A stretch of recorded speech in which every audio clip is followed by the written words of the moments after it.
sur 105.5.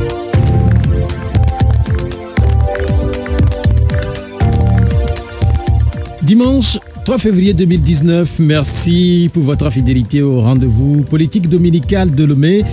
44 détenus politiques dehors, Monseigneur Philippe Fanoko Kodjo Angesta, Selom Klassou, Misufon Yasingbe, Yak Damhan pour une approche collective à la sécurité nationale. Les sujets sont nombreux cette semaine au Togo.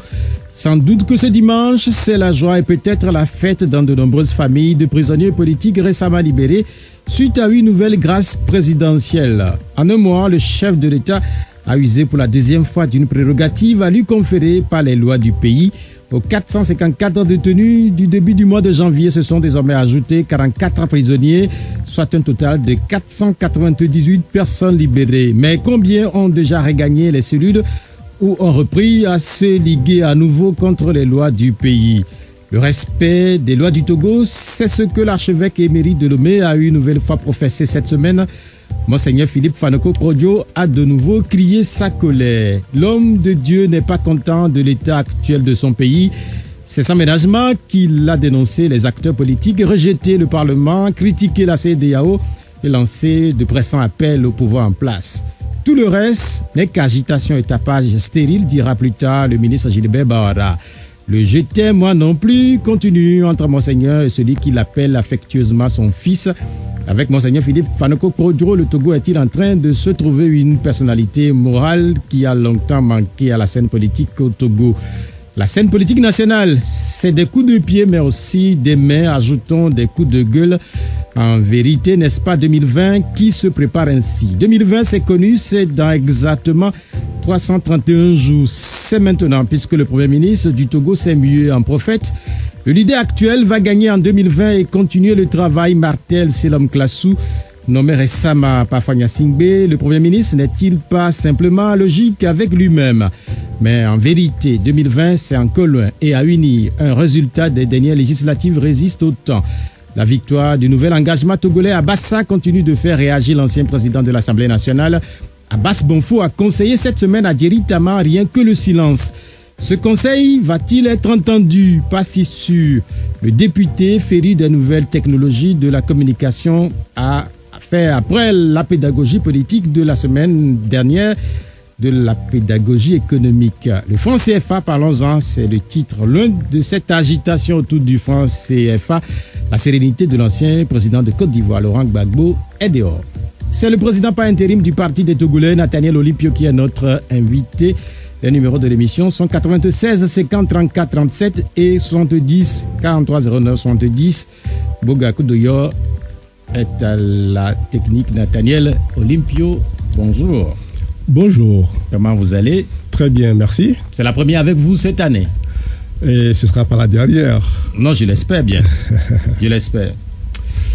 C'est dimanche, c'est ce jour un des plus grands artistes de la chanson togolaise. Je ne sais pas si vous le connaissez. Va célébrer ses 40 ans de carrière. Ça, je ne voulais pas dire avant qu'on entre en studio, mais c'est une devinette. Je ne sais pas si vous le savez. Vous ne le savez pas. Il s'agit d'Agoti Yaoma Ouena. Est-ce que vous le connaissez? C'est un artiste que les Togolais apprécient.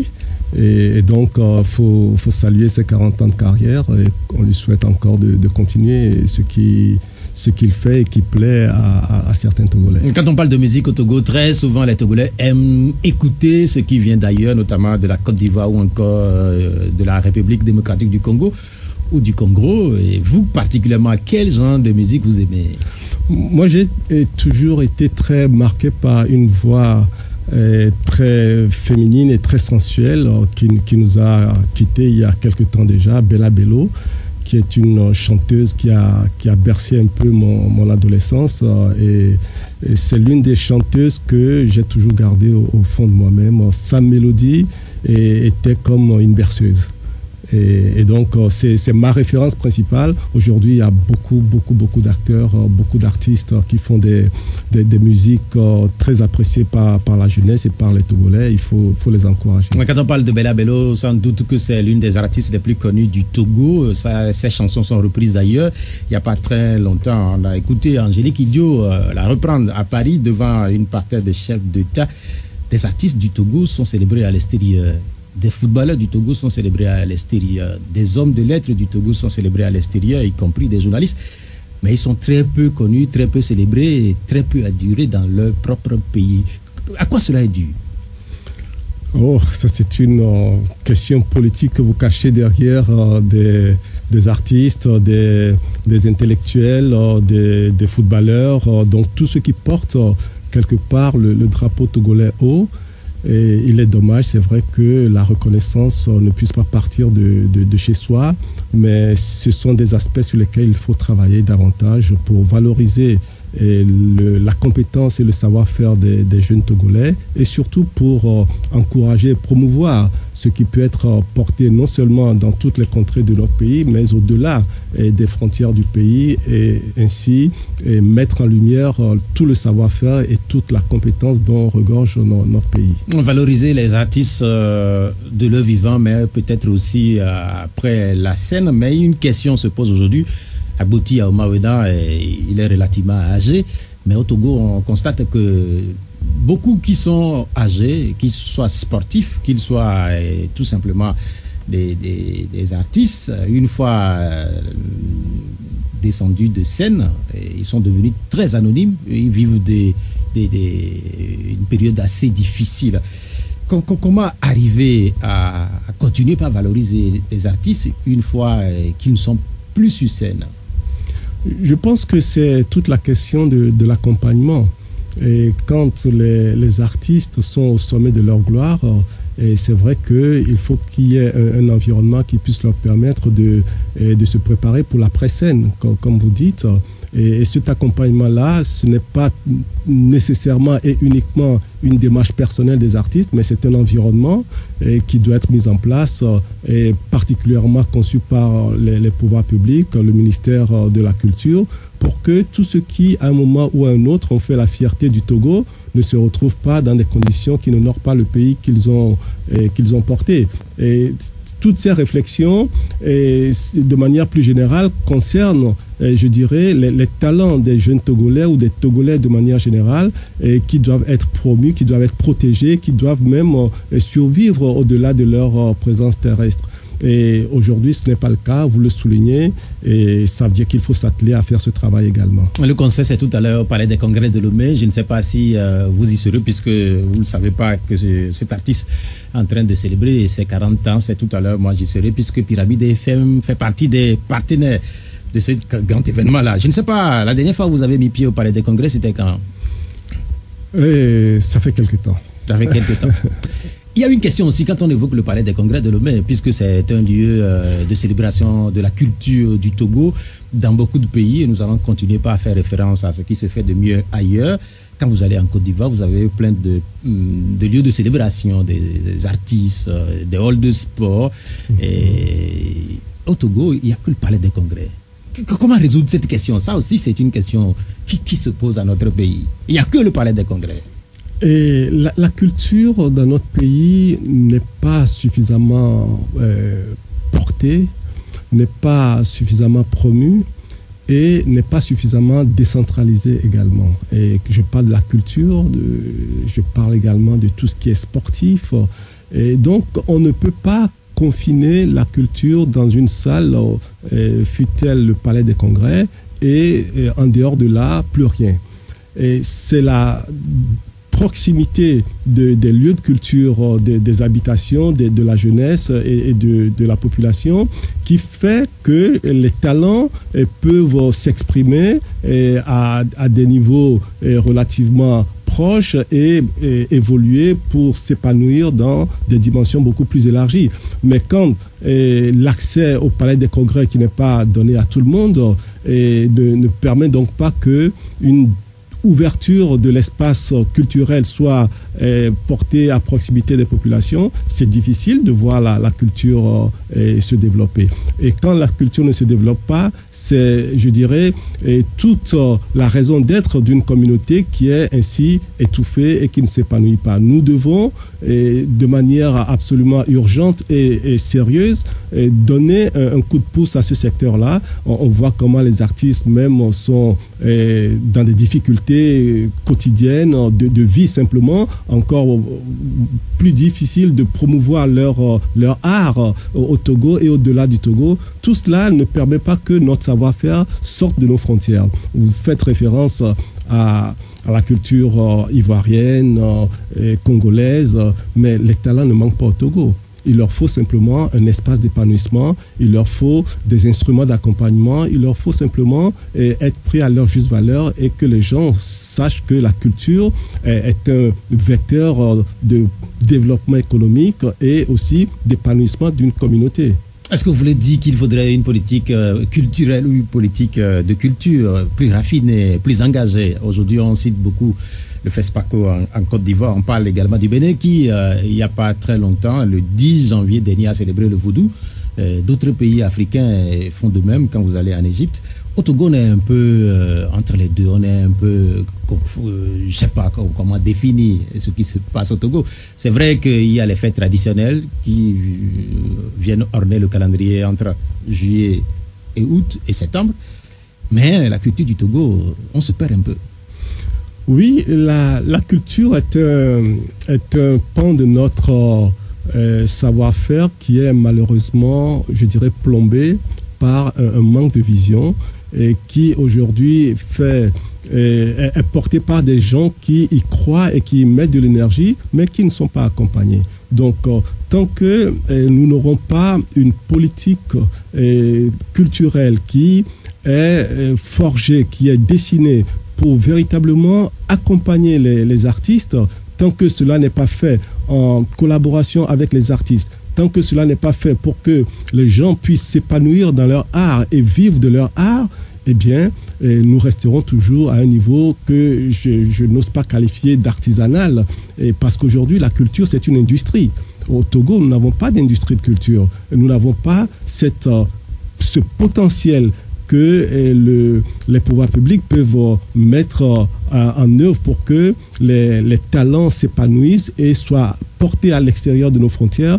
Tant que nous ne mettrons pas cette politique d'encouragement et d'accompagnement, notre culture va toujours rester dans nos murs, piétinée, et les autres, pendant ce temps, font de la culture un vecteur économique et ils portent leur culture, et même leur culture culinaire, simplement, eh bien, ils la portent à l'extérieur, ils l'internationalisent. Le Togo reste encore dernier de la classe dans ces choses-là. Il faut que nous portions un regard, et le ministre de la Culture, qui certainement peut avoir l'occasion de m'écouter, moi je l'invite à être courageux et à sortir des sentiers battus pour dessiner des voies qui n'ont jamais été osées au Togo. Il faut oser de nouvelles voies. Il faut avoir, je dirais, l'ambition de porter le portefeuille qu'on lui a confié pour que la culture puisse également connaître ses lettres d'or.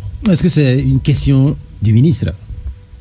Je pense que c'est toujours le pouvoir public qui donne l'impulsion, qui définit le cadre, qui offre les instruments d'accompagnement. Quand tout cela manque, eh bien, les artistes auront beau se défendre et offrir le meilleur d'eux-mêmes, eh bien, leur offre ne sera pas portée. Et c'est cela que les autres pays ont su faire. Quand vous parlez du FESPACO, ce ne sont pas des individus simplement qui ont porté cela. Oui, il y a des individus qui ont porté le projet, mais c'est un projet qui a été une voie dessinée par les pouvoirs publics. Et depuis combien de décennies maintenant, le FESPACO est devenu une référence dans notre pays. Il y a le FIMA qui a également été porté pour la mode au Niger. Il y a donc tout cela, tant que les pouvoirs publics n'apportent pas leur accompagnement et leur orientation, leur vision pour le pays, nos artistes vont continuer de se chercher. Nous sommes dimanche et sans doute que dans beaucoup d'églises aujourd'hui, les pasteurs se sont abondamment signalés. Mais il y en a un qui se signale de plus en plus sur le plan politique, c'est Monseigneur Philippe Fanoko Kodiro. Sa dernière sortie, c'est cette semaine. Est-ce que vous comprenez qu'un prélat intervient de plus en plus abondamment et bruyamment dans le jeu politique? Parce que c'est avant tout un citoyen et c'est aussi quelqu'un qui a assumé de grandes responsabilités à un moment crucial de l'histoire de notre pays, l'histoire politique de notre pays. Et plus personne aujourd'hui ne se sent à l'écart de la préoccupation des Togolais. qu'on soit prélat ou quelle que soit la responsabilité morale qu'on puisse avoir. Et tout le monde aujourd'hui sait qu'il y a des difficultés au Togo et tout le monde cherche à apporter sa contribution. Et Monseigneur Poduro a pris sur lui de s'exprimer régulièrement, très régulièrement même, et de prendre position en son nom propre.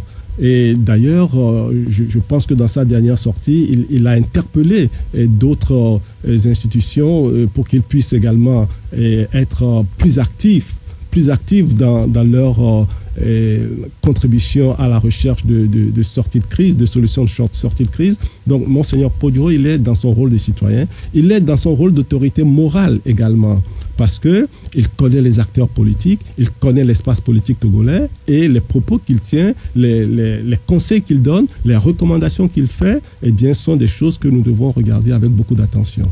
Certains estiment qu'il n'est pas étranger à ce qui nous arrive aujourd'hui. On rappelle son rôle à la conférence nationale souveraine. Est-ce que vous pensez, vous partagez ceux qui pensent que quelque part il n'a pas su contrôler cette conférence nationale au point qu'à un moment donné aujourd'hui, beaucoup pensent que cette conférence a été un échec? Oui, et ceux qui parlent d'échec de la conférence, de conférence nationale souveraine, on sait d'où vient et de quel camp vient cette appréciation. Je pense que Monseigneur Poduro a donné le meilleur de lui-même dans un contexte extrêmement difficile, extrêmement dangereux, je dirais même, à l'époque. Et si les acteurs politiques n'ont pas su trouver les voies de conciliation, les voies de réconciliation pour que nous puissions vivre en paix, la responsabilité, elle, incombe avant tout aux politiques. Et dire que Monseigneur Poduro est le responsable de cette situation... En partie, c'est ce que les gens disent. Bon, je pense qu'on peut toujours analyser les choses sous un angle ou un autre et les appréciations peuvent être différentes. Mais ce qui est important aujourd'hui, c'est sa volonté de voir le Togo vivre en paix. C'est sa volonté de voir le Togo retrouver le chemin de la réconciliation. Et cela, je pense que tout le monde doit saluer cet engagement parce que c'est de la responsabilité de tous les Togolais de voir que la paix revienne au Togo. Est-ce qu'on peut parler de suivisme aujourd'hui, puisque c'est ce que certains disent aussi? Ce qui se passe au Congo avec la CENCO, la conférence des évêques du Congo, et son implication dans le débat politique, notamment l'organisation de la dernière élection présidentielle, est-ce que quelque part, on peut parler de suivisme pour ce qui concerne le Togo? Puisque à la dernière conférence, certains ont vite fait de faire ce rapprochement-là. Je dois vous rappeler que les prélats, les évêques au Togo ont déjà défilé, ont déjà manifesté dans les rues de Lomé. Ce ne sera pas une première fois si on voyait encore se reproduire ce type d'événement. Et l'Église catholique particulièrement a toujours été très engagée dans la surveillance des élections, par exemple. Ils ont des instruments, une organisation qui apporte son concours dans la surveillance des élections. Donc, demander que l'Église catholique puisse aller au-delà de ce qui est fait jusqu'à présent, oui, ça peut être frappé du bon sens, parce que malgré tous les efforts que tout le monde fait jusqu'à présent, nous n'avons pas encore trouvé de solution. Ça veut dire que tout le monde doit encore redoubler d'efforts. Et je ne suis pas surpris, je ne suis pas étonné que l'on demande une plus grande implication de l'Église catholique dans ce processus de recherche de solutions. Mais je dois souligner que ce n'est pas que l'Église catholique qui s'implique dans ce processus. L'Église presbytérienne, l'Église évangélique, l'Église méthodiste, toutes ces églises-là, les communautés musulmanes, les imams se sont exprimés. Toutes ces communautés religieuses sont très préoccupées par la situation qui prévaut dans notre pays sur le plan politique. Et elles ont appelé à ce que l'apaisement revienne. Et elles n'ont pas été écoutées, en tout cas pas à ce jour. Et donc, toutes ces institutions, toutes ces organisations et toutes ces personnes morales qui se sont senties concernées et qui se sentent concernées doivent redoubler d'efforts, comme tout le monde. Et les politiques de l'opposition doivent redoubler d'efforts, y compris ceux qui tiennent les rênes du pouvoir aujourd'hui, ils doivent également de leur côté redoubler d'efforts sur eux-mêmes pour qu'on puisse trouver des voies de sortie de crise. Est-ce que pour vous, est-ce que ce n'est pas de l'huile sur le feu en fait, puisque c'est ce que pensent certains? de l'huile sur le feu, de demander à ce que les gens s'impliquent davantage dans la recherche de solutions pacifiques. Quand on évoque spécifiquement la position de Monseigneur Philippe Fanoko Podro, puisque dans ces diagnostics, on constate quand même que c'est le pouvoir public ou bien le régime en place qui est le plus dénoncé. Parce que c'est le régime qui a les instruments du pouvoir entre les mains. C'est le régime qui a les prérogatives de mettre en œuvre des réformes ou une évolution de l'espace politique tel que c'est attendu par les populations. Donc il est tout à fait légitime, il est tout à fait logique et il est tout à fait normal que Monseigneur Podro puisse interpeller le pouvoir public. Parce que la force que détient ce pouvoir est de nature à apporter les solutions qui sont attendues. Si ces solutions tardent à venir, comme c'est le cas aujourd'hui, il est de bon ton que les tenants du pouvoir soient interpellés. Et moi, je suis en adéquation complète avec cette interpellation. Il a lancé un appel à la libération des détenus politiques. 48 heures ou quelques heures plus tard, le chef de l'État a pris une nouvelle grâce présidentielle en faveur de certains prisonniers politiques. Je ne sais pas s'il y a un lien entre les deux événements. Il faut saluer les appels qui sont lancés. Monseigneur Podro l'a fait de manière publique et de manière très affirmée. D'autres également l'ont fait. Aujourd'hui, le chef de l'État a consenti à la grâce d'un certain nombre de personnes. Il faut saluer cette démarche-là. Il faut apprécier que ces personnes aient été libérées. Et je pense que c'est malheureusement une partie simplement qui a été prise en compte. Il faut que la démarche soit beaucoup plus globale. Parce que tous ces jeunes, toutes ces personnes qui ont été incarcérées dans le cadre de manifestations politiques, eh bien, ce sont des prisonniers politiques qui n'ont aucune nécessité d'être enfermés aujourd'hui. Ceci étant dit, je pense qu'il y a quand même un point de préoccupation dans l'acte posé par le chef de l'État. Il y a des personnes qui ont été graciées parce que des personnes condamnés et dont la grâce est une prérogative du président de la République, du chef de l'État. Et cette prérogative-là a été mise en œuvre. En revanche, je suis très préoccupé de lire que le chef de l'État a également accordé des libertés provisoires. Si j'ai bien lu ce qui a été publié, et ça c'est extrêmement grave. C'est extrêmement grave parce que le chef de l'État s'arroge des prérogatives d'un juge pour libérer des gens qui sont mis en examen. Il n'a pas ce droit. Il a le droit de gracier des gens qui sont déjà condamnés, mais des gens dont la procédure est en cours et qui ont demandé ou pas une liberté provisoire. Cela relève de la compétence d'un juge. Je ne suis pas juriste, mais je pense que la loi est claire sur ce que le chef de l'État peut faire et ne pas faire. Je suis heureux pour ceux qui sont sortis, mais je suis extrêmement inquiet pour notre justice parce que c'est encore une preuve que finalement la justice elle ne fonctionne pas comme elle devrait fonctionner. Je vous demandais s'il y a un lien à faire entre les deux événements, à savoir la dernière conférence de presse et l'appel de Monseigneur Philippe Fanoko Podro et puis la grâce présidentielle accordée à certains détenus politiques. Aujourd'hui, la question c'est de savoir quelles peuvent être les portées de ces différentes conférences de presse animées de temps en temps maintenant par Monseigneur Philippe Fanoko Podro. Mais c'est d'abord l'expression de sa propre conception de la situation actuelle. Il donne son avis, donne son positionnement et il s'implique en tant que citoyen et autorité morale surtout.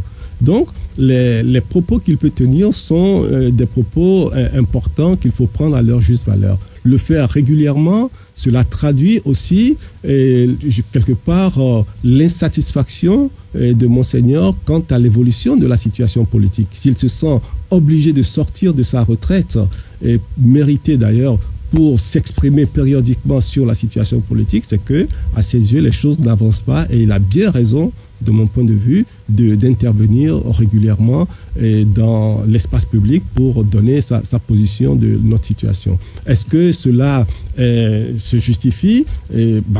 C'est un citoyen, il a absolument le droit.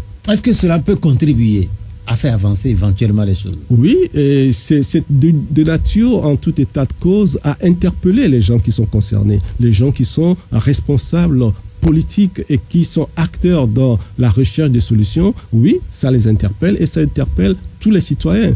Et je pense que toute personne détenant une parcelle d'autorité morale, où que ce soit, a, de mon point de vue, la responsabilité de l'exprimer et d'inciter les citoyens togolais à contribuer à une sortie de crise. Est-ce que ce n'est pas que de l'agitation et juste des tapages stériles? C'est un peu méprisant de qualifier les gestes. Je cite là le ministre Gilbert Bara. C'est un peu méprisant de qualifier les gestes et les sorties de Monseigneur Podro de cette manière-là, parce que d'abord ça n'apporte strictement rien au débat de porter ce regard hautain sur les choses, les actes posés.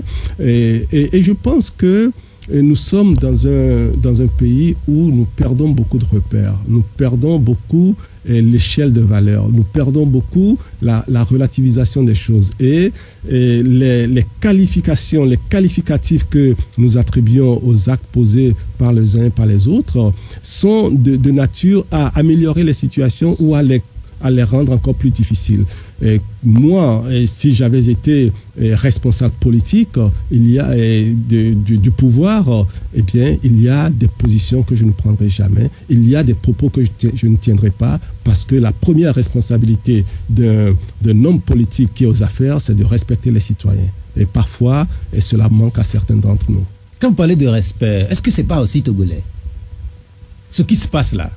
Je ne comprends pas la question. En fait, puisque vous parlez des Togolais qui manqueraient de repères, et en faisant référence à la dernière sortie du ministre Gilbert Bara vis-à-vis j'ai parlé de respect. Oui. J'ai parlé de respect. Je veux dire, est-ce que c'est pas finalement Togolais, ce type de comportement? Puisqu'il y a d'autres Togolais aussi qui, visiblement, manquent de respect à leurs prochains. Aujourd'hui, c'est devenu monnaie courante. Je m'inscrirai en faux que vous dites que c'est togolais. Non, ce n'est pas togolais. Je pose la question. Oui, alors je vous réponds catégoriquement, ça n'est pas togolais et ce n'est pas ce que les Togolais attendent d'ailleurs. Il peut arriver, et ça je l'entends bien, que par exaspération, un citoyen puisse avoir un débordement d'expression et sortir un peu de ce qui est acceptable. Mais parfois, quand on a des responsabilités, il y a des choses qu'il ne faut pas se permettre. C'est depuis quelque temps quand même qu'on constate ce ping-pong entre le ministre Gilbert Bara et Monseigneur Philippe Faneko Podro. Je ne sais pas si vous comprenez ce ping-pong, puisque en réalité, l'un est un acteur politique et puis l'autre est un prélat. Et si ce sont des acteurs politiques, tous les deux, on pouvait comprendre. Est-ce que vous comprenez? Moi, je pratique le tennis de table et généralement, les gens qui jouent ensemble, le ping-pong, sont des amis et ils partagent une passion commune de détente. Et ce que vous êtes en train de relever est ma foi, dommageable parce que dans l'espace public où il y a ce type de passe d'armes, qui n'est pas de nature à apporter une contribution positive à notre préoccupation commune, je pense que nos ministres devraient laisser les polémiques stériles de côté et s'attaquer davantage aux préoccupations des Togolais. Les polémiques n'ont jamais apporté de solution à quelque problème que ce soit. Et les invectives n'ont jamais permis qu'une difficulté puisse être dépassée. Nous avons besoin de sérénité dans ce pays. Nous avons besoin de responsabilité de la part des gens qui conduisent les affaires de l'État. Ça manque parfois et c'est déplorable. Quand on parlait de polémique, je parlais tantôt des actes inciviques ou du manque de respect et je demandais si ce n'est pas togolais. Vous êtes inscrit en faux contre ce positionnement-là. Mais pour les polémiques, est-ce que ce n'est pas togolais aussi? C'est une question. Parce qu'on a l'impression, en lisant les réseaux sociaux, que les Togolais, ils aiment polémique sur tout et sur rien. En fait, c'est bien plus compliqué que ça. Parce que nous avons malheureusement un environnement qui est propice justement à toutes les dérives possibles. Parce que notre environnement n'est pas constructif. Notre environnement n'est pas un environnement qui permet l'épanouissement personnel. On finit par se complaire ou à se sentir obligé d'aller sur des terrains qui sont stériles, qui n'apportent finalement strictement rien au débat. Mais c'est également l'expression d'une évolution qui ne répond pas à une attente de développement et qui correspond peut-être à une certaine oisiveté de notre jeunesse et de toutes les personnes qui n'ont pas des occupations productives et finalement l'espace du réseau social devient un espace de défoulement ou plutôt, je dirais, un espace, un exutoire pour ces gens-là. Et finalement, il faut que les pouvoirs publics, encore une fois, puissent prendre la mesure de leurs responsabilités dans ce contexte-là pour offrir à la jeunesse des espaces d'épanouissement, un emploi simplement, ou même la possibilité de contribuer de manière constructive à la production de richesses dans le pays. Ce n'est pas le cas malheureusement. Donc, l'espace qui peut être un espace de production par ailleurs, parce que l'économie numérique, ça existe quelque part. Et on en a parfois entendu parler au Togo, même si on ne l'a jamais vu.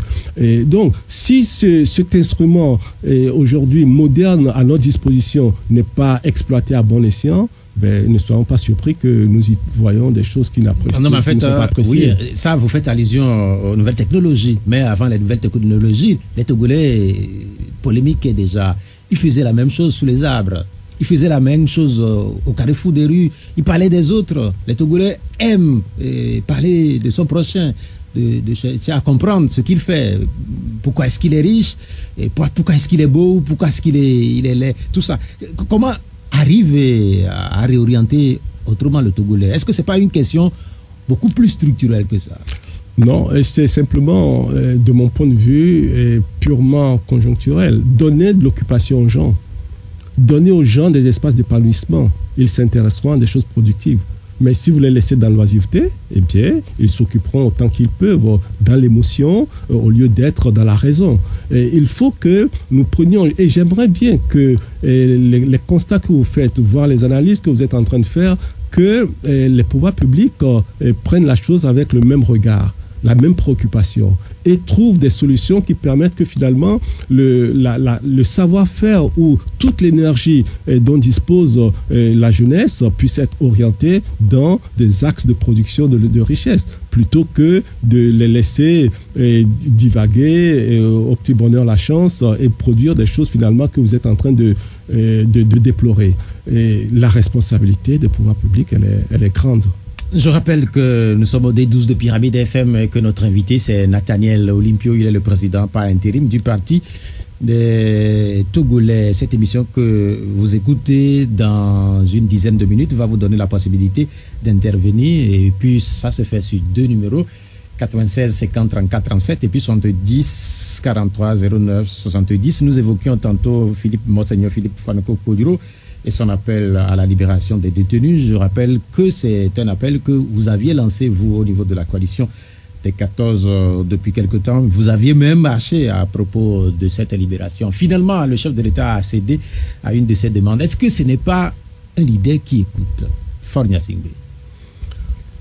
C'est surtout des actes qui sont posés et qui sont toujours... de mon point de vue, venu tardivement, parce que ça aurait pu se faire bien plus tôt. Il n'y avait aucune raison que ce ne soit pas le cas. C'est fait aujourd'hui, c'est tant mieux, je l'apprécie à sa juste valeur et je déplore encore une fois que ce soit partiel. Et l'écoute du chef de l'État, M. Faure Gnassingbé, devrait être beaucoup plus prononcée. Ça devrait être beaucoup plus prononcé parce que les Togolais disent beaucoup de choses et nous n'avons pas l'impression que le chef de l'État écoute les Togolais.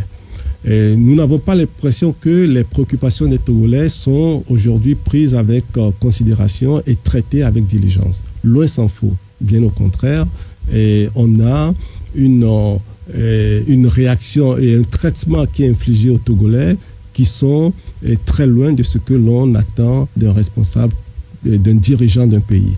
Et vous savez, il manque une chose essentielle dans notre pays, c'est la réconciliation. Et cela, depuis 50 ans, le régime en place n'a jamais réussi à réconcilier les Togolais. Il y a des choses qui ont été faites. On a pu retrouver notre harmonie avec la fête de l'indépendance. On a pu retrouver notre harmonie avec l'hymne national. Mais cette réconciliation-là, elle est faite, mais on n'a jamais réussi à réconcilier les Togolais. Et tant que les Togolais ne seront pas réconciliés, nous irons toujours de crise en crise.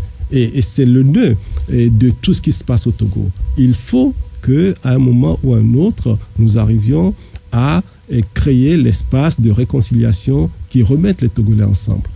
Tant que cela ne sera pas fait, on sera dans les turbulences. C'est un constat que vous faites, ce constat revient très souvent, mais le pouvoir en place n'est pas resté les bras croisés durant ces 50 ans. Et donc, faites allusion, il y a eu, dans un passé très très récent, il y a eu la CVJ, il y a eu le H-Kroun, il y a eu même des tentatives de rapprochement, par exemple, entre l'armée et la nation. On a constaté qu'il y avait eu des journées portes ouvertes des forces armées du Togo. Mais visiblement, c'est un peu comme si, à vous écouter, la question de la réconciliation nationale est une question têtue au Togo. Le besoin reste entier. Et tout ce qui a été fait, le résultat aujourd'hui, il est là. Ça apparaît comme une démarche cosmétique. Parce que nous ne sommes pas entrés en profondeur. Pourquoi est-ce qu'il y a, vous avez cité un certain nombre de démarches qui ont été menées, et pourquoi est-ce que ça reste toujours aussi difficile de réconcilier les Togolais? Et parce que les Togolais sont toujours en demande de cette réconciliation. Mais parce que nous n'arrivons pas encore à aborder la profondeur des sujets. On ne peut pas être dans une dynamique de réconciliation et parallèlement exercer encore autant de violence sur les citoyens. Et ce sont deux choses antinomiques. Et donc, la question de la réconciliation ne doit pas être pensée dans une démarche politicienne, mais ça doit être pensé dans l'intérêt du peuple togolais et du Togo d'ailleurs. Mais cette démarche-là, elle n'a pas encore été faite. Et c'est ça qui fait mon axe de travail, parce que quoi que nous fassions, et quelle que soit la personne qui sera premier responsable de ce pays, tant que nous ne réussirons pas la réconciliation, les difficultés d'aujourd'hui resteront toujours en place. C'est pour cela qu'il faut, à un moment ou à un autre, avoir le courage de s'attaquer à ce problème en profondeur, sans faux fuyant, en toute responsabilité, en acceptant les douleurs que cela puisse provoquer sur les Togolais, mais en étant persuadé qu'à l'issue de ce parcours, eh bien, nous retrouverons une harmonie, un vivre ensemble qui sera grandement amélioré. C'est ce que demandent les Togolais essentiellement, et c'est la condition sine qua non pour que nous puissions nous ouvrir sur un développement. Tant que, et je le répète encore une fois, nous n'aurons pas exercé ce qu'il faut pour obtenir la réconciliation entre Togolais, eh bien, pendant 100 ans, nous serons dans les mêmes turbulences. Quand à vous écouter, on a l'impression comme si, quand on quitte Lomé pour aller à Saint-Cassé, les Togolais ne se salient même pas dans les rues. Vous pensez que les Togolais vivent aujourd'hui en harmonie? Moi, je ne le pense pas. Et je ne le pense pas parce que c'est la réalité. Parce qu'il y a encore trop d'invectives, il y a encore trop de rancœur, il y a eu trop de meurtrissures qui n'ont pas été apaisées. Tant que tout cela ne sera pas affronté comme on affronte l'histoire d'un pays, tant que nous n'aurons pas le courage politique d'affronter notre passé sans rancune et sans vengeance, mais dans la sérénité et la volonté de construire, de bâtir quelque chose ensemble, tant que nous n'aurons pas cette volonté, monsieur, nous pouvons être certains que ce qui se passe au Togo aujourd'hui, la crise que nous vivons aujourd'hui, eh bien, elle ne sera pas près de se terminer. Est-ce que cette crise n'est pas finie? La première grande manifestation de colère des Togolais date de, je dirais, 91. 90, ça a été les prémices, mais les premiers grands mouvements datent de 91. Ensuite, nous avons connu les mêmes choses en 98. Et puis, il y a eu des accalmies et on a observé la même chose en 2005. Et puis en 2012. Et puis maintenant, jusqu'en 2019. Vous pensez que les choses sont apaisées? Non. Régulièrement, presque périodiquement, tous les 7 ans pratiquement, eh bien, il y a une résurgence de cette colère des Togolais. Donc, non, monsieur, il n'y a pas encore de réconciliation au Togo. Et c'est le nœud de tout ce qui nous divise. Nous devons, et ça j'interpelle le chef de l'État en personne, parce que c'est lui qui a l'attribution suprême pour créer les conditions d'une vraie réconciliation entre Togolais. Je ne parle pas des effets d'annonce ou des démarches cosmétiques ou des démarches partisanes. Je parle de la véritable volonté de voir les Togolais et travailler ensemble pour produire de la richesse pour ce pays. Cela ne sera fait, ne sera possible que si les Togolais affrontent leur histoire et transcendent cette histoire-là pour recréer une nouvelle page de cette histoire. Si nous ne faisons pas cela, il sera très difficile pour nous d'aller de l'avant. Sur les 30 dernières années, vous venez de décrire quand même des montées de pic, des montées d'adrénaline dans notre pays. Vous avez évoqué 1998, vous avez évoqué 2005, vous avez évoqué 2012, vous avez évoqué 2017. Et vous dites que c'est 5 ou 7 ans que les Togolais entrent en euphorie pour s'imiter un ministre togolais. Est-ce que ça veut dire que la prochaine fois que les Togolais vont encore manifester bruyamment, c'est dans 5 ou 7 ans? Je pense que ce qui a commencé en 2017 est toujours en cours.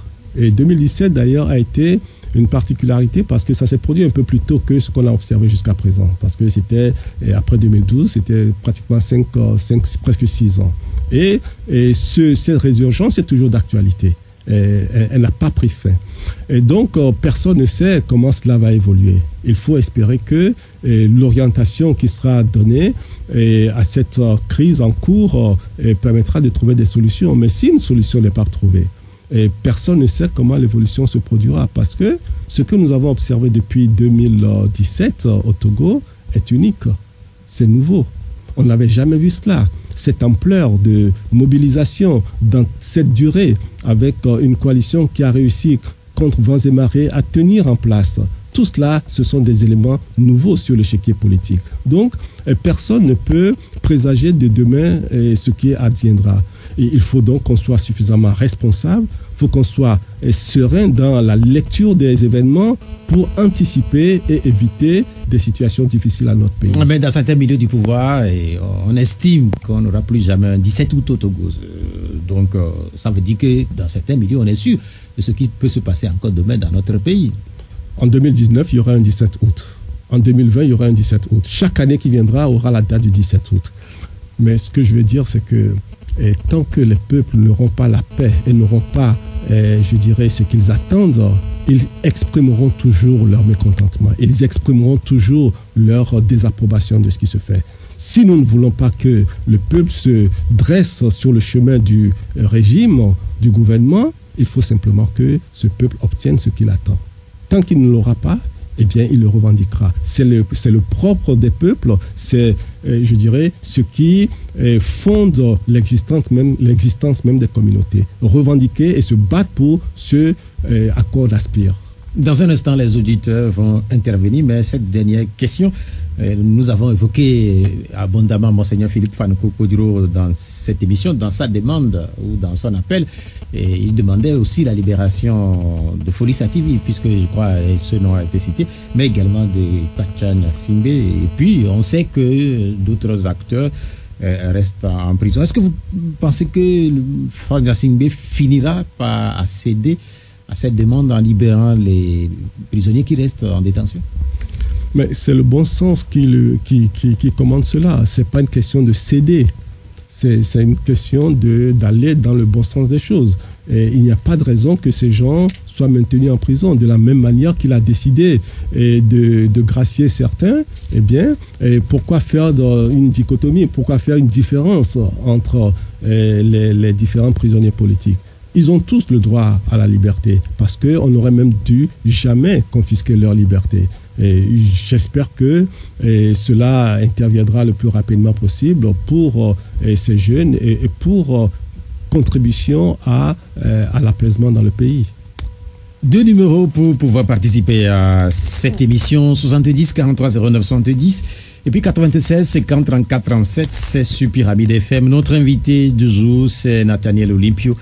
Il est le président par intérim du Parti des Togolais. Le premier auditeur est en ligne, me dit le technicien Vincent Silas Boga Koudoyo. Allô, bonjour. Allô. On vous appelle comment? Bonjour, c'est Pelé. Oui, Pelé, depuis Doula Samé. Allez-y, allez-y. Bonjour, mon invité. Monsieur Pelé, bonjour. Bonjour. Bon, moi, si on a libéré les gens, bon, si on a arrêté les gens innocemment, puis on a libéré, c'est pas un problème. Moi, ce que je voudrais dire, regardez aussi la sortie de Mossonné Podiro. Le Togo, sur le plan politique, le Togo manque de sages. Et quand ils vont sortir pour parler, on n'en trouve pas, il n'y en a pas. Ils sont partis cachés au fond du côté là-bas et on ne voit personne. Au niveau de l'opposition, nous avons des gens comme M. Godwin Pété. Les gens n'ont qu'à sortir pour nous parler. Les gens à partir de 75 ans, 80 ans, on aura besoin pour le Togo en dessous. C'est très grave pour ce peuple. Ce petit peuple-là, c'est très grave. On a des grands, des sages pour parler, on n'en trouve pas. Ouais. Donc, c'est comme moi je vous ai dit à l'opposition aujourd'hui. Nous sommes en février 2019. Le régime part encore aux élections. Au niveau de l'opposition, moi je vous dis toujours, préparez-vous, organisez-vous. Vous avez pris l'option de vivre.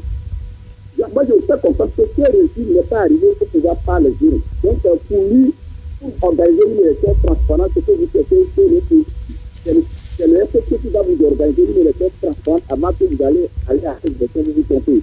Parce que aujourd'hui, vous ne commandez pas demander encore des réformes. Le RPC est déjà prêt pour cette réforme. Aujourd'hui, M.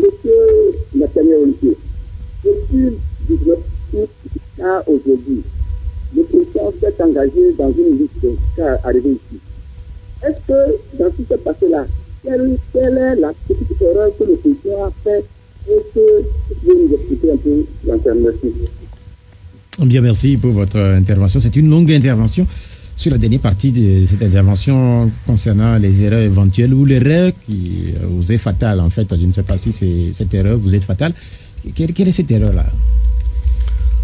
Je crois que les Togolais ne font pas toujours la bonne lecture d'une lutte. Et une lutte, ce n'est pas un long fleuve tranquille. Et dans toute lutte, il y a des actes que l'on pose qui portent des résultats et il y en a d'autres qui peuvent être posés qui ne portent pas des résultats, qui peuvent parfois même être préjudiciables. Oui, le régime fait énormément d'erreurs de gouvernance. La coalition également a besoin d'améliorer sa gouvernance, d'améliorer son approche pour être beaucoup plus efficace. Mais nous n'allons pas passer notre temps à identifier sur les antennes les erreurs. On en a parlé 1001 fois déjà.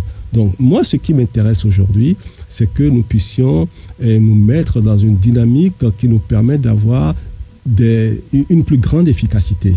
Et nous savons tous ce que le peuple togolais veut. Et nous luttons pour cela depuis, cette fois-ci, depuis le 17 août 2017, le 19 août 2017. Et nous avons avancé jusqu'à un certain niveau. Aujourd'hui, il faut prendre du recul et améliorer notre offre politique, notre offre de lutte. Il faut qu'on l'améliore. Il faut que les lacunes que nous avons pu constater dans certaines démarches, on puisse les améliorer parce que la lutte n'est pas contenue dans un espace de temps déterminé. La lutte, on la mène jusqu'à la fin, jusqu'à ce qu'on obtienne ce que l'on veut. Donc, ce parcours peut être sinueux, il peut être, il y a des obstacles, il peut être difficile, des erreurs peuvent être commises et la coalition en a commis, mais il faut dépasser ces erreurs-là. il faut s'améliorer, il faut apporter les éléments qui nous ont manqué, renforcer une démarche à l'extérieur du pays, parce que vous savez que ce qui se passe au Togo a des relents à l'extérieur de manière très forte. Le régime lui-même ne s'appuie que sur l'appréciation qui vient de l'extérieur. Donc, nous devons améliorer notre gouvernance dans l'opposition, et quand je parle de l'opposition, ce n'est pas que la C14, c'est toutes les forces démocratiques. Nous devons améliorer notre gouvernance de la lutte. Dans son intervention, il a évoqué l'absence ou même cette présence des sages au niveau de l'opposition ou du parti au pouvoir. Oui, c'est vrai que dans certains pays, il y a des voix qui portent. Il n'y en a pas assez au Togo. Il n'y en a plus. Je ne sais pas s'il y en a plus. Il n'y en a plus parce que le régime a quand même passé du temps à casser un certain nombre d'autorités morales qui existaient dans ce pays. Et on a affaibli nos chefs traditionnels, énormément affaibli, et c'est une démarche qui a été menée en toute conscience pour affaiblir ces notables que nous avions. Et l'autorité morale aujourd'hui, ce sont les religieux. C'est pour ça que les religieux s'expriment de plus en plus. Et ils s'expriment de plus en plus régulièrement. Parce que toutes les autres formes de pôles de pouvoir qui existaient dans la société ont été, je dirais, anéanties, ont été affaiblies. C'est pour ça que nous devons reconstruire les pôles d'autorité morale qui ont aujourd'hui connu cet affaiblissement. Et c'est dans l'intérêt de tout le monde, et ce n'est pas simplement, leur existence n'est pas simplement une sorte d'opposition au régime. Bien au contraire, la contribution de ces autorités morales à l'épanouissement collectif est quelque chose d'important pour une communauté. Et quand ça manque, eh bien, la communauté perd un certain nombre de repères. C'est ce qui se passe au Togo, c'est vrai. Il faut reconstruire tout cela. Bien. Deuxième auditeur, allô? Allô? Bonjour. Bonjour, monsieur Pierre. C'est Alognon Aïvi, la TV. Oui, Aïvi, comment vous allez? Ça va très bien. Oui, allez-y. Je salue monsieur Nathaniel Olympio. Bonjour. J'aimerais lui poser une question claire. Est-ce qu'ils iront aux élections locales? Parce que les élections locales, je crois que c'est en février ou en mars, et avec la CENI et la nouvelle configuration de l'Assemblée nationale. Bon, est-ce qu'ils iront à ces élections? Bien, merci. Ok. Oui, si c'est la question, il a compris, sans doute. Est-ce que vous irez ou pas? C'est quoi une élection dans un espace démocratique? Une élection, c'est l'occasion pour les citoyens de décider de qui va conduire les affaires du pays ou de la commune concernée. Les élections locales qui sont annoncées, la question c'est de savoir comment elles vont être organisées. Et moi, je dois vous dire que à titre personnel, je suis très préoccupé par la manière dont une élection est organisée. Je suis très préoccupé par la qualité du fichier électoral. Et je ne veux en aucun cas être un faire-valoir. Je ne veux pas être simplement quelqu'un qui suit un mouvement sans réfléchir et sans prendre position. Et il y a encore des choses à faire pour que les élections reflètent ce que les citoyens pensent, ce que les citoyens décident. Ce n'est pas encore le cas aujourd'hui. Si nous nous asseyons les bras croisés en se disant il y a des élections locales qui sont organisées, allons-y, peu importe la manière dont c'est organisé, c'est un précédent qui nous portera beaucoup de préjudice. Donc, pour répondre à la question, les élections locales, oui. Les élections locales bien organisées, oui. Est-ce qu'on ne va pas assister à ce qui s'est passé le 20 décembre? Parce que, à vous écouter, vous voudrez des élections justes, transparentes, équitables, démocratiques. Si on se réfère à la réalité, les élections qui peuvent s'organiser en mars, en avril, en mai ou en juin prochain, je ne sais pas si les conditions que vous souhaitez avoir avant ces élections-là, je ne sais pas si vous les aurez. Ce que vous venez de dire veut dire exactement que l'élection qui a eu lieu, les élections qui ont eu lieu le 20 décembre n'étaient pas démocratiques. Non, mais en fait, c'est exactement ce que vous venez de dire. Vous avez raison de le dire. Vous réclamiez des conditions. Oui, vous n'en aviez pas eu. Oui, voilà, c'est ça. Et vous avez raison de le souligner. Les élections du 20 décembre ont tout été sauf démocratiques. Et si le régime veut que le Togo puisse avancer un tant soit peu, eh bien le régime a tout intérêt, comme tous les Togolais, à organiser des élections acceptables. Et maintenant, si le régime s'enferme dans ce qu'ils ont fait en décembre 2018, c'est-à-dire à organiser une élection qui n'a de nom qu'une parodie d'élection, je pense que cela va être fort difficile pour tout le monde et que des élections locales soient organisées dans les conditions similaires à ce qu'on a déjà vu. Il faut que ça évolue. Allô? Allô? Allô, bonjour. Allô? Allô? Troisième auditeur, bonjour. Bonjour. On vous appelle comment? Oui, vous serez obligé de parler un peu plus fort, puisque là... Allô? Oui, allez-y, allez-y. Bonjour, Alex. Bonjour. Quand on vous parle, on dit qu'il y a des systèmes. C'est pas la peine de stress. Vous savez que le système, ce qui vous dirige, vous pouvez tout faire pour jamais vous laisser les gens. Restez aussi. Allez, il faut s'apprendre. Allez discuter. Faites demande directement au chef de l'État. Ne passez pas par quelqu'un. Il n'y a pas quelqu'un qui va nous atteindre dans un autre pays pour venir régler notre Togo ici. Si ce n'est pas nous-mêmes. Vous savez, quand Kofigo avait pris prématuré d'Afrique, on l'a traité de n'importe quoi dans ce pays. Monseigneur Bosso, que M. Gilbert Bavara est en train de diffamer, je vais lui dire, il a demandé le député pour devait citer, général, voilà, et là aussi, il demander qu'on appelle si il n'a rien à dire, le silence est nécessaire pour détenir les antennes et diffamer ce monsieur. Oui, oui, ok, finalement, notre ami il est parti.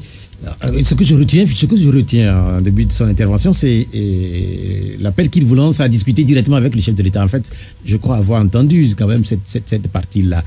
Est-ce que c'est possible ou pas? Mais je pense que c'était ça l'objet du dialogue qui a été organisé à l'initiative du régime. C'était ça le sens de ce dialogue. Et malheureusement, le régime lui-même a fait de ce dialogue un instrument de perturbation de l'espace politique. Et rien n'est sorti de cela. Strictement rien. Et on ne peut pas refuser de discuter. Mais il faut que les discussions, si elles sont organisées, soient de nature à apporter une solution. Mais quand on arrive, comme c'est le cas aujourd'hui, à plus d'une vingtaine, 27 dialogues qu'on a identifiés, 27 dialogues, ça veut dire qu'il y a fondamentalement un problème sur la volonté d'évoluer. Et cela, Monseigneur Podjo l'a si bien dit, c'est le régime qui détient l'instrument d'évolution de l'espace politique. Et on note cette absence de volonté d'avancer, d'être beaucoup plus ouvert à l'autre. On assiste plutôt à un enfermement sur soi, on assiste plutôt à une radicalisation du régime qui veut tout traiter par la force, par un passage qui impose ses règles en violation parfois même, très souvent même, je dirais, des règles constitutionnelles et de la loi. Et les tenants de ce pouvoir au Togo doivent comprendre que on ne peut pas continuer dans cette situation sans faire courir un péril au pays. Ça ne peut pas durer. Allô? Allô, bonjour. Bonjour. C'est comme la vie. Oui, comme la vie, comment vous allez? Je vais bien. Oui, allez-y. Salut, on est invité. Bonjour. Et j'ai demandé, l'opposition a passé tout le temps à insulter, à boycotter les élections. Aujourd'hui, nous voyons dans le monde que les oppositions qui viennent au pouvoir, les oppositions qui négocient avec le parti au pouvoir qui existait. Aujourd'hui, ils continuent toujours dans se lancer à insulter, à diffamer 40 ans, 50 ans, insultant, nous sommes partis de la famille nationale. Est-ce que c'est la solution vraiment vient de là? La solution de le problème national est là, ou bien il faut encore changer. Depuis 2010, c'est la même parole. À ce jour, le processus de ne veut pas changer. Pourtant, nous avons des exemples qui nous entourent dans l'Afrique. Nous avons dans ces exemples pour continuer d'insulter. Aujourd'hui, lorsque la CK14 a lancé la reprise des marches, quand on marchait, c'est que les gens sont mécontents de leur absence au niveau de législatif. Parce que les gens marchaient, parce qu'au moins, c'est là par là que les décisions viennent. Ils sont représentés, ils peuvent prendre des décisions en faveur du peuple. Maintenant qu'ils ont boycotté. Ils vont encore boycotter les locales et quel sera la résultat en 2020. Bien, merci. Comme l'avis pour votre intervention. Je ferai remarquer que depuis 2013, l'opposition était présente à l'Assemblée nationale. Cela n'a strictement rien changé dans la gouvernance du Togo. Rien du tout. Ça veut dire que la présence ou non de l'opposition à l'Assemblée nationale, au regard de ce régime, ça n'a aucune espèce d'importance. Et c'est tout cela que nous cherchons à changer. Il ne s'agit pas pour nous de se précipiter pour être présent à l'Assemblée nationale si la présence à l'Assemblée nationale n'apporte rien au débat, n'apporte rien à l'évolution des citoyens. Et quel est l'intérêt d'y aller? Simplement pour se faire appeler député? Non, monsieur, ce n'est pas ça le principe. Le principe d'être député, c'est de pouvoir contribuer à surveiller l'action gouvernementale et à produire des lois qui améliorent le quotidien des Togolais. L'opposition, sa présence a toujours été marginalisée et a plutôt servi de caution aux turpitudes de ce régime. Donc, ils sont aujourd'hui à 100% à l'Assemblée nationale, mais qu'ils fassent les réformes qu'ils prétendaient que nous empêchions de faire. Et qu'ils fassent les réformes, on verra quelles réformes ils vont faire. De plus en plus de gens disent que les oppositions en Afrique notamment négocient avec le pouvoir en place pour éventuellement une dévolution du pouvoir, comme ce qui s'est passé au Congo démocratique, puisque c'est ce cas qui fait l'actualité. Est-ce que c'est des situations qui peuvent être expérimentées dans notre pays? Ce sont des situations qui ne peuvent être produites que par la volonté du régime, la volonté d'ouverture du régime. Au Togo, nous n'observons malheureusement pas cela encore. Et tant que le régime restera fermé, aucune discussion fructueuse n'est possible. Et c'est pour ça que moi, j'interpelle aussi le régime sur la nécessité de sortir de sa rigidité. Et cette rigidité fait peser sur le pays des menaces de dérapage, parce que ça donne aux extrêmes une justification de durcir leur position, de radicaliser leur position. Et c'est cela qui impose que le régime fasse preuve de beaucoup plus de souplesse, que cet enfermement sur soi, parce que voulant régler tout par la force, par la répression, nous devons sortir de ce schéma. Et c'est pour ça que nous ne pouvons pas offrir un espace de sérénité aux investisseurs. Les investisseurs ne viennent pas au Togo si tous les 5-7 ans, les Togolais sont dans la rue de manière massive. Aucun investisseur sérieux ne vient au Togo. Ceux qui viennent aujourd'hui, eh bien, ce sont des gens qui viennent aussi pour faire un peu de prédation, parce qu'ils veulent profiter d'un espace où les règles ne sont pas celles qui sont généralement appliquées dans l'espace commercial, et donc ils viennent faire de l'argent facilement sur le dos des Togolais. Et on ne voit pas des investisseurs venir et s'engager dans la durée parce que l'incertitude plane sur la stabilité du Togo. Allô? Allô? Allô? Bonjour. Bientôt, bonjour. Oui, on vous appelle comment? Comme votre question. Ok, 2 questions pour notre invité. L'autre face du 20 décembre, c'est que le peuple togolais a témoigné qu'il ne voulait pas de cette élection-là. Qu'est-ce que la coalition a besoin pour pouvoir matérialiser ce changement? De quoi avez-vous besoin pour matérialiser le rejet que les Togolais ont exprimé le 20 décembre pour que le changement puisse voir le jour? Deuxième question, est-ce qu'il tarde à ce jour, l'état des lieux de l'opposition n'a pas été encore fait?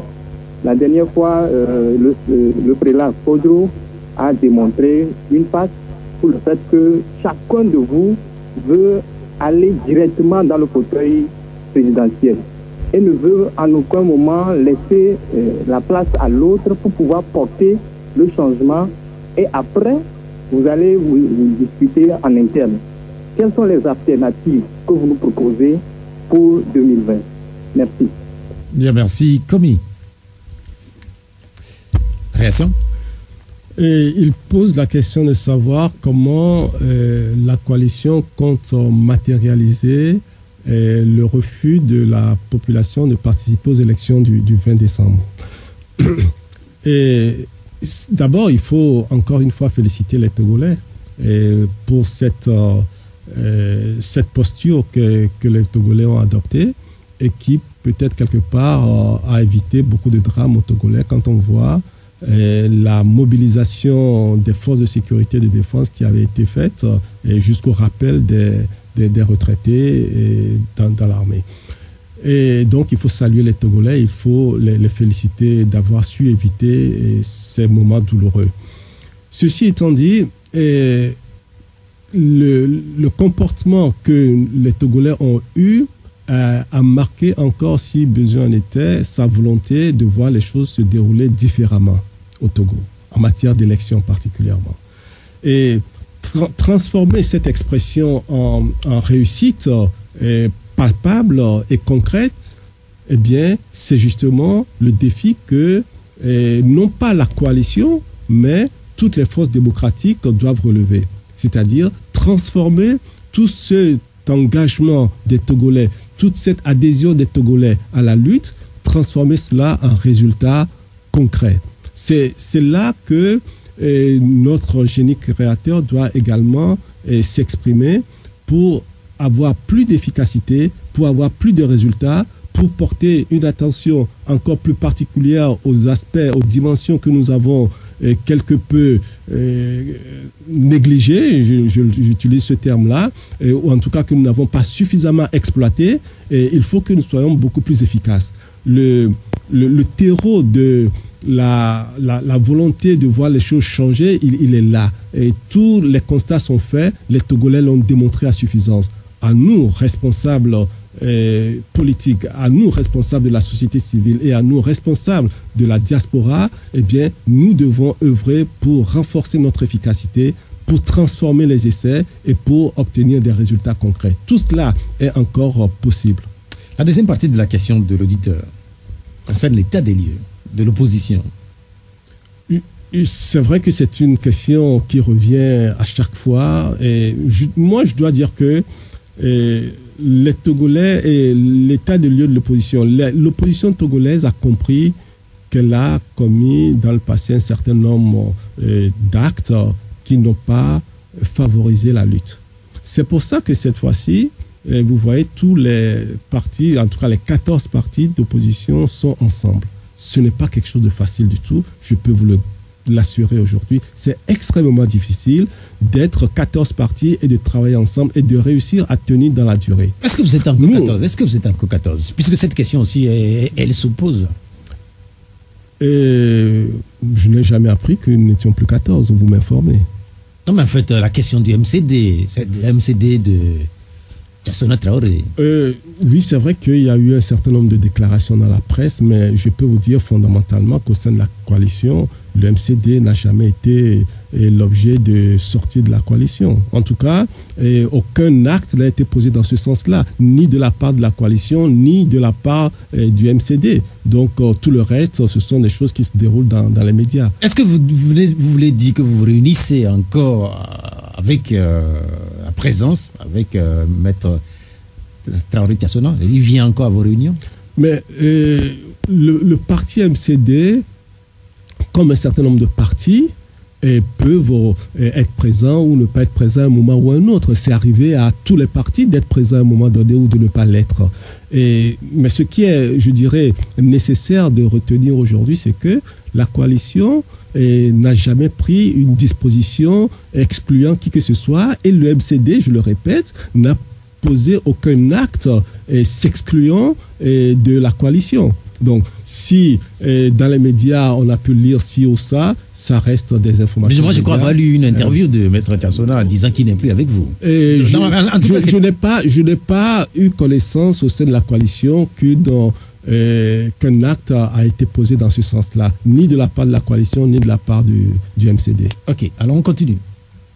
Alors donc je disais que pour que l'opposition soit réunie, c'est parce qu'il y a eu une prise de conscience sur la nécessité de travailler ensemble et sur la nécessité de mettre de côté un certain nombre de pratiques qui avaient cours précédemment dans l'espace politique de l'opposition. Vous entendez encore aujourd'hui des membres de l'opposition s'invectiver dans les médias? Non, nous évoluons.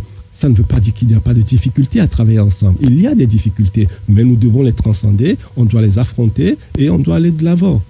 Un autre auditeur est en ligne. Allô? Allô? Bonjour. Bonjour, monsieur Pierre. Ah, oui, c'est Kokou. Oui, allez-y. Salut notre invité. Bonjour.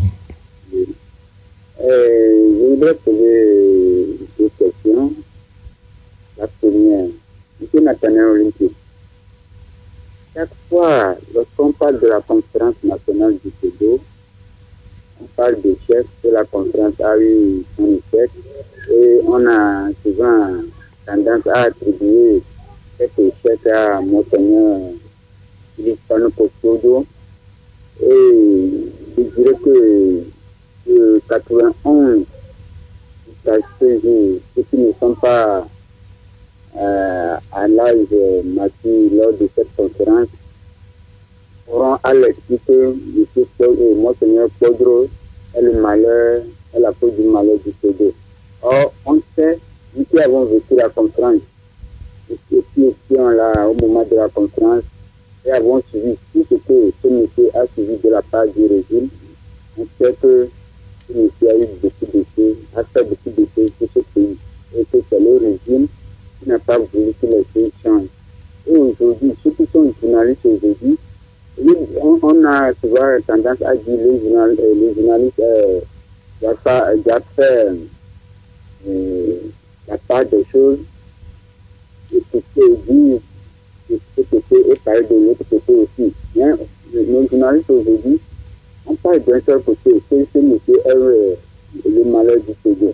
Vous devez savoir, est-ce qu'au jour d'aujourd'hui, est-ce qu'on doit parler de l'échec de la conférence ou bien l'échec de la transition?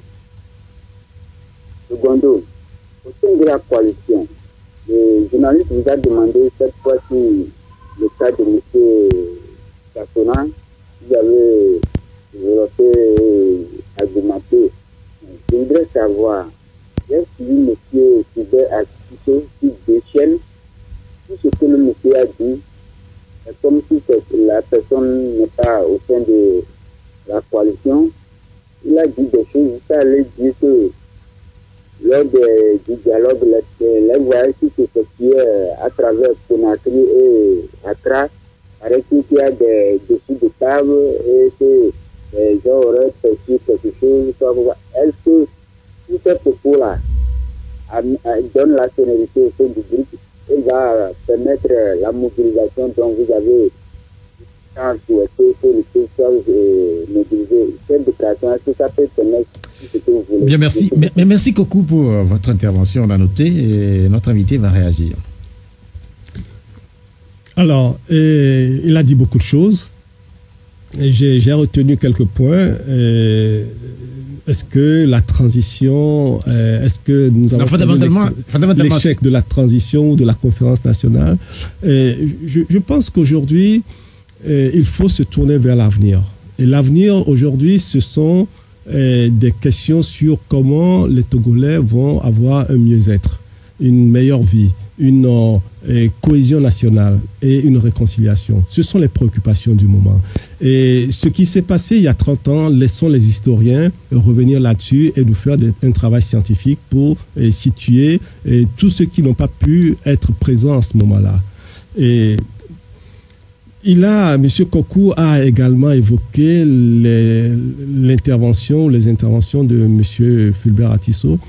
Je crois que lui-même s'est longuement exprimé sur ses propos et il a dit ce qu'il pensait. Et moi, ce que je peux dire, c'est que la lutte que nous menons est une lutte extrêmement compliquée et qui dure. Et quand les choses durent, ça génère beaucoup de turbulences autour des événements. Il a souvent, d'après ce que j'ai entendu parfois, il a souvent parlé des principes. Je pense que c'est un terme qu'il utilise souvent, qu'il parle de principes, et c'est pour cela qu'il n'a jamais nommé personne. Et il faut resituer ses propos dans le contexte que lui-même il leur donne et ne pas aller au-delà de sa pensée. Est-ce que vous n'êtes pas gêné vis-à-vis des questions, notamment celles que vient de poser Kokou, concernant certains acteurs de votre coalition? Il a évoqué un peu Tchassona, mais aussi Fulbert Atisso. Oui, et je disais tout à l'heure que nous sommes 14 partis politiques et nous faisons l'exploit de rester ensemble malgré les vicissitudes de cette communauté de vie. Et nous faisons l'effort d'être ensemble et de maintenir le cap que nous nous sommes donné. Cela ne veut pas dire qu'il n'y a pas de divergence. Cela ne veut pas dire qu'il n'y a pas de vues différentes sur les sujets. Et chacun s'exprime de la manière dont il juge la plus opportune de s'exprimer. Moi, j'ai une démarche et je défends mes idées au sein de la coalition et je me bats bec et ongle pour que la coalition puisse prendre en compte les choses dont je suis convaincu. Des fois ça passe et des fois ça ne passe pas. On se rappelle que vous n'avez pas été convaincu, notamment par le dialogue qui était engagé sous l'égide de la CEDEAO. Vous n'y croyez pas? Mais je l'ai toujours dit, depuis le premier jour. J'ai toujours dit que ce régime ne montrait pas sa disponibilité à donner aux Togolais ce que les Togolais attendent à travers ce dialogue-là. J'ai toujours été sceptique. Est-ce qu'au final, vous vous êtes dit que vous avez raison? Je n'aime pas m'exprimer de cette façon-là, parce que ce qui est bon, c'est que nous puissions atteindre les objectifs, pas d'avoir eu raison sur quelque chose qui ne s'est pas produit comme on l'espère.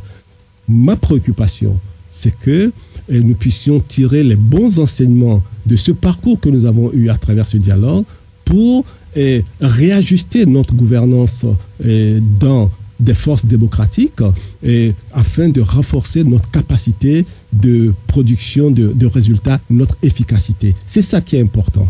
Quand on évoque la coalition des C14, cette coalition est née au lendemain des mouvements du 19 août, parce qu'on avait dit entre-temps 17, c'était le 19 août 2017. Et quelle est la durée de vue que vous vous donnez encore? Parce que vous semblez reconnaître qu'il y a quelques difficultés. Est-ce que vous allez exister encore dans les 2 mois qui vont venir, dans les 6 mois qui vont venir? Vous allez exister jusqu'en 2020? Quelle est la durée que vous vous donnez encore? Non, je pense que ce n'est pas en termes de durée de vie que l'on s'exprime quand on décide de travailler ensemble. C'est la force des choses et le constat sur le terrain qui nous a imposé d'être ensemble. Et c'était également la volonté des Togolais de voir l'opposition travailler ensemble. Cette fois-ci, ça a été fait. Maintenant, la lutte, elle ne s'achèvera que lorsque l'objectif aura été atteint. Si les choses n'ont pas fonctionné comme on l'espérait jusqu'au 20 décembre 2018, eh bien, il faut réadapter l'approche pour que les prochaines échéances, la lutte puisse avoir une allure différente qui donne plus d'efficacité. Il faut s'adapter. Il faut améliorer la gouvernance. Et j'insiste sur ce terme-là. Il faut améliorer la gouvernance des forces démocratiques. Et tout ce qui a pu être nos points faibles, eh bien, nous devons travailler à les améliorer, à être beaucoup plus en cohésion des différents regroupements. Il y a la société civile, il y a la C14, il y a la diaspora, il y a toutes les forces qui interviennent, il y a les religieux. Eh bien, C'est pour cela que l'idée d'un grand mouvement citoyen pour s'approprier la lutte a été indiquée. Et cela n'est pas aussi quelque chose qui se fait par un claquement de doigts. Il y a un travail à faire parce que ce sont des horizons différents, mais nous avons tous les mêmes préoccupations. C'est pour ça qu'il faut mutualiser les efforts, surtout pour avoir une plus grande efficacité. Et j'insiste également sur ce point. Justement, sur la notion de l'efficacité, s'il est déjà difficile de travailler à 14 et d'être efficace, 14 plus, je ne sais pas combien de nombre d'associations au niveau de la société civile et au-delà, au niveau de la diaspora. Est-ce que ça ne va pas être un véritable fourre-tout sans véritable... vous comprenez ce que je voulais dire? Non, ce que vous dites, je le perçois. Mais ce que je veux dire, c'est que l'idée n'est pas de faire disparaître la coalition pour la remplacer par une organisation monolithique qui renferme tout le monde. La coalition va continuer pas demeurer? Le principe, c'est de mutualiser les ressources, c'est-à-dire de mettre tous les efforts des uns et des autres dans une démarche commune. C'est différent. Donc, il ne s'agit pas de créer un regroupement gigantesque et figé. Mais il s'agit d'harmoniser les démarches, de faire la lutte de manière ensemble et réfléchir ensemble sur les approches pour améliorer les résultats. C'est ça le principe qui est énoncé. Un auditeur, pour finir. Allô? Allô, bonjour. Bonjour, on vous appelle comment? Oui, c'est M. Kodio Otopo, en tout cas. Oui, allez-y. Je voudrais féliciter notre invité pour tout ce qu'ils sont en train de faire pour notre peuple togolais. Seulement que le peuple togolais même est un peu étrange. Je m'explique.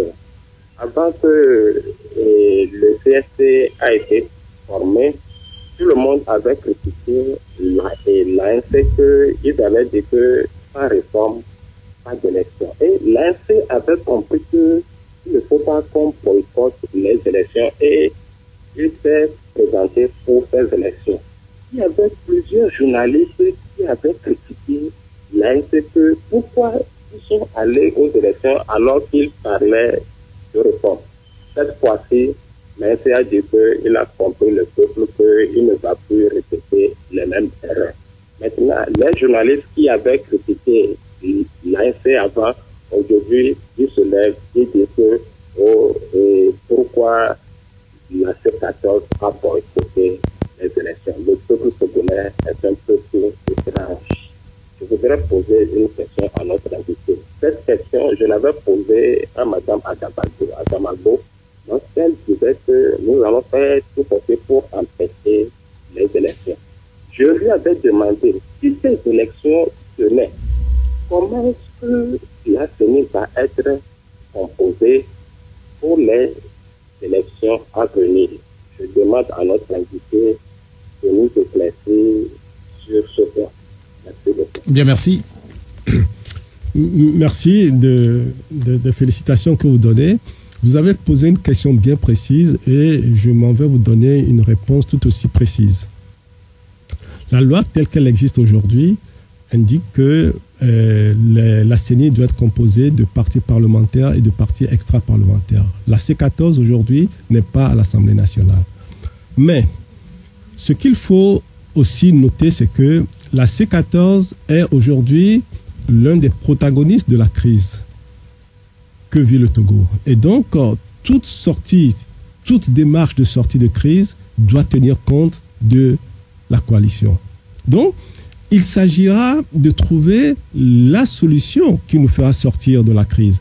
Et ça ne se résume pas à la composition de la CENI. La composition de la CENI, c'est un axe sur lequel il faut travailler, mais il faut qu'on ait des accords sur l'ensemble du cadre qui nous permettra d'avoir des élections transparentes. Et si tout le monde est d'accord que les élections peuvent être les éléments de sortie de crise. Donc, plus précisément, la loi telle qu'elle est aujourd'hui n'offre pas la possibilité à la coalition d'être présente. Mais on ne peut pas simplement se figer dans la pratique de la loi si elle n'apporte pas de solution aux préoccupations des Togolais. Donc, il va falloir que nous trouvions ensemble et la coalition et le régime, il va falloir que nous trouvions le cadre consensuel. Et c'est ça qui est important, le consensus, le cadre consensuel qui va permettre de dégager la voie à une solution que tout le monde pourra accepter. Quand on parle d'élection au Togo, vous savez sans doute que l'élection qui préoccupe plus, c'est l'élection présidentielle. Elle va avoir lieu au Togo l'année prochaine. Et il y a eu cette citation qui passe un peu partout cette semaine. Le leader actuel va gagner en 2020 et continuer le travail. La citation, elle est de Selom Klassou, qui est le Premier ministre du Togo. Comment est-ce que vous réagissez à cette déclaration? Le Premier ministre est, je dirais, cohérent avec ses déclarations précédentes, sa position, peut-être avec un peu plus de zèle que d'habitude. Il vient d'être reconduit à la tête du gouvernement, peut-être c'était inattendu pour lui. Et donc tout cela l'amène à avoir ces débordements et pour une élection qui n'a pas encore lieu, dont on connaît déjà les résultats. Mais vous savez, c'est aussi conforme à ce que ce régime a toujours fait. Et ils connaissent les résultats avant même que les élections ne soient organisées. Donc, je ne suis pas surpris que le Premier ministre s'exprime de cette façon-là, et même si c'est une façon très déplorable de considérer la démocratie. Est-ce que c'est pas de cette façon que ça se fait finalement en Afrique, puisque les élections, quand elles sont... qui c'est des élections présidentielles, ceux qui les organisent, visiblement, les gagnent presque à tous les coups. Oui, non, mais je vous dirais que ce n'est pas comme ça que ça se passe en Afrique, parce qu'il y a beaucoup d'exemples, même très proches de nous, où des présidents qui organisent des élections. Enfin, je n'aime pas trop l'expression président qui organise des élections. Est-ce que c'est pas rare? En tout cas, là, on a déjà vu des présidents de la République qui n'ont pas été réélus. Voilà. Oui, c'est vrai. Alors, donc, mais c'est pas nombreux. Oui, mais il y a quelques années, ça ne se voyait pas du tout. C'est ça l'évolution. Et c'est ce refus d'évolution au Togo qui pose problème. Et rien n'a pratiquement changé dans la situation politique du Togo depuis des décennies. Et c'est quand on fait le rapprochement avec le Bénin qui est à côté, le Ghana qui est à côté, et le Burkina, c'est tout récent, leur changement de régime, mais le Bénin, le Ghana, des chefs d'État en place, des présidents de la République ont organisé, ont été là, ils n'ont pas été réélus. Et donc, ça n'est pas aussi rare que ça, surtout dans notre espace sous-régional, c'est plutôt fréquent. Et c'est le cas au Sénégal, le président Ouad, il n'a pas été réélu. On peut citer d'autres exemples comme ça. Et c'est pour ça que le Togo ne peut pas continuellement rester figé dans le temps et sans aucune possibilité d'ouverture. Et quand ça se sclérose, à un moment donné, ça finit par casser. Il faut éviter qu'on arrive au point de rupture et qui sera dommageable pour tout le monde. Est-ce que vous êtes réconforté ou conforté par ce qui vient de se passer au Congo?